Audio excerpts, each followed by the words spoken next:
The general of the Marines had indicated in a letter to the Iraqi people that he would be closing down the green zone and closing down the fortress there in Baghdad, and the troops would be removed from Baghdad. I thought, my God, that's quick. That's all, because the Iraqi parliament had just voted on Sunday to ouster all troops in the green zone there in Iraq, in Baghdad, and for them to one day later send a letter. And the letter was actually posted up yesterday, and everybody was able to read it. And let me read it. It says here, from the Department of Defense, the Joint Operations Command in Iraq, the Combined Joint Task Force in Iraq, and it says to Abdul Amir, the Deputy Director, Combined Joint Operations in Baghdad, the military defense. It says, Your Excellency, sir, in due deference to the sovereignty of the Republic of Iraq, and as requested by the Iraqi parliament and the prime minister, we will be repositioning forces over the course of the coming days and weeks to prepare for an onward movement. In order to conduct this task, coalition forces are required to take certain measures to ensure that the movement out of Iraq is conducted in a safe and effective manner. During this time, there would be an increase in helicopter travel in and out and around about the international zone of Baghdad. The increased traffic will include CH-47s and UH-60s and AH-64 security escort helicopters. Coalition forces will take appropriate measures to minimize and mitigate the disturbance to the public. In addition, we will conduct these operations during hours of darkness to help alleviate any perceptions that there may be bringing in more coalition forces into the IZ. As we begin implementing the next phase of operations, I want to reiterate the value of our friendship and partnership. We respect your sovereign decision to order our departure. Huh. And so the world is thinking that America's getting ready to leave Iraq, 5,200 troops. Then Mike Espy comes back later and says, no, that is not the case. The top general says suggesting U.S. will withdraw troops from Iraq was a mistake. And that's clip number 3, Mr. Engineer. Would you roll that clip, please, sir? The Pentagon just said moments ago that widely circulated letter announcing that the U.S. was repositioning troops in Iraq because it had been ordered to depart by the Iraqi government was mistakenly released. CNN's Barbara Starr is live for us at the Pentagon. Barbara, the letter was what, just a draft? It was, Jake. We've had an extraordinary couple of minutes here. The chairman of the Joint Chiefs, General Mark Milley, coming back into the press room within minutes of leaving earlier to tell us what he had learned about the letter after making some phone calls. The letter, he says, quote, that letter is a draft. It was a mistake. It was unsigned. It should not have been released. Poorly worded, implies withdrawal. That is not what is happening. So this letter talked about repositioning some forces. That has been going on. That is very well known, very well understood. But the letter also goes on to say to prepare for, quote, onward movement. General Milley adamant that is a mistake. The letter had, as a draft, had been sent to some Iraqis and apparently leaked or sent to the media from somewhere in this chain of events. Milley very concerned about the international implications, so he wants to emphasize it's not true that troops are leaving. I have witnessed the years that I've lived, the military and the American government and its efficiency in terms of operations, its detailed outline for plans. And I would have never thought that the Pentagon or the highest echelon of administrative executive branch leaders could make such a blunder.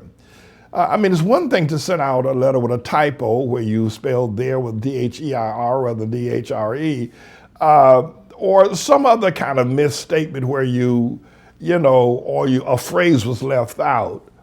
And so the letter went out as a potential embarrassment because it was not grammatically correct. But how do you send out a letter from the Pentagon stating that you're going to remove and shut down operations in Iraq after being there for 17 years? And it's been, many lives have been lost, it's been hotly contested, it's been debated, it has been the subject of every political election, every senatorial election. And now, within a matter of a day, you send them a letter after they vote in the parliament to ask you to leave. You send them a letter, tell them, yes, we're going to leave.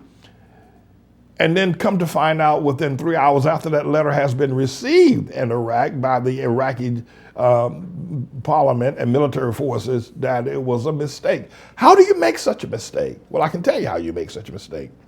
You make such a mistake when you've got people inside the Pentagon who hates Donald Trump's living guts.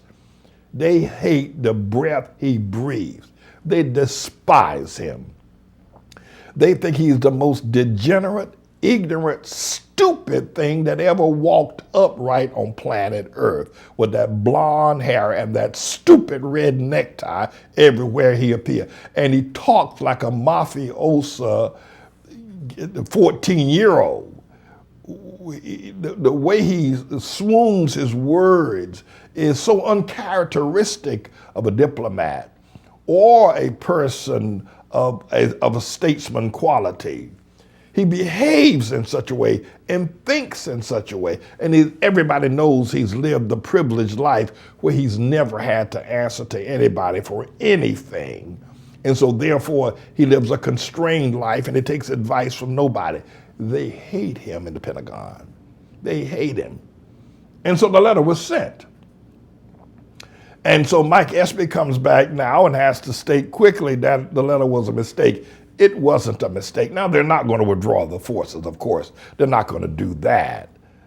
But it shows you the level of chaos that is simmering inside of the executive branch between Trump and the people that are around him. It shows you the level of disarray and distrust that is going on in Washington and in our structure right now. And one of the wise things I've seen of the Iranian people, the sons of Hagar, do over the last 24 hours with respect to now, it is becoming abundantly clear that nobody in the Trump administration respects him. No, everybody not only did they disdain him, but they loathe his very presence. He's not a statesman. He's a degenerate. How on earth did he ever become the president? And then, of course, he's got these Southern Baptist evangelicals as his military base, who it is absolutely incredible that anything that once represented the church could now follow such as they're following Trump. And so what is happening is that you're going to see more internal war. What you will call that letter, the Bible would call that letter that was sent out regarding the withdrawal of forces by General Seeley as a rumor of wars. What you will hear going on going forward will be more rumors of wars. But what I think is important now is that the Iranian people, the sons of Hagar, now recognize they can now take the high ground. They can look more diplomatic. They can conform to NATO alliances. They can now respect the Geneva Convention. They now can act in a way that represents a love for the American people, just a disdain for the demons and devils that run the executive branch right now. And watch and mark my words. That's exactly what the Iranian people are going to do while they build their nuclear weapons and they do proxy warfare in Israel and other places that are exposed to Hezbollah and in Syria. And at the same time, they're going to step forward and look very diplomatic. They're going to look extraordinarily civilized. They're going to make Americans and the war drums beating by Mitch McConnell and the Republicans going to make them look like absolute fools. That's going to be their strategy, and it's going to work like a charm. But it isn't going to stop the death and the carnage. There will be more deaths. There will be carnage. There will be wars. There will be rumors of wars, and there will be earthquakes. And let me just step aside for just a moment to say the fires in Australia are concerning to me, inasmuch as that it will produce a global first of all, ash and dust in the atmosphere. But I'm concerned about the koala bears. I'm not a big animal fan. I'm not. I do attend the zoo every now and then. And I'm fascinated with the kangaroo. I think they're fascinating animals. You say, Pastor, how'd you get from what's going on in Iran to this?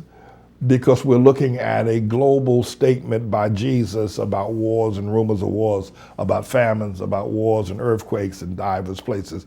That's how I got there. Let me conclude with this, is that in the days to come, watch as the Iranian people began to look more noble, more civilized, more peace-loving, more honorable, and they're going to make the American people of Southern Baptists look like barbarians, which is what they are at present. Remember, I told you that God said to me that Barack Hussein Obama was a long-legged Mac Daddy, and you believed. Let me say to you now that God said to me, his name is Jesus, that Tribulation Trump is Donald John Trump is the tribulation. We'll see where it goes from here and how we're able to sustain ourselves. This is a bit of a news blog we do, looking at spiritual wickedness in high places for the most part, making some observations about it and giving people a biblical foundation to the way of interpreting, rather than have Sean Hannity or Laura Ingraham or Janine Pirro or Anderson Cooper or Rachel Maddow or Don Lemon, Rush Limbaugh interpret what's going on in the world. You come to me and I'll tell you based on what the Word of God says. They'll just give you their worldly, sinful view. But the Manning Report will tell you what God has said, whether to say yea or nay, whether to go or to stay. You'll be led by the word of Almighty God. Come to the Manning Report on a daily basis to interpret the spiritual wickedness in high places, because there's plenty of it that's going on. And so I'm the Lord's servant, James David Righteous Rebel Manning, and I'm here to serve you with news and information.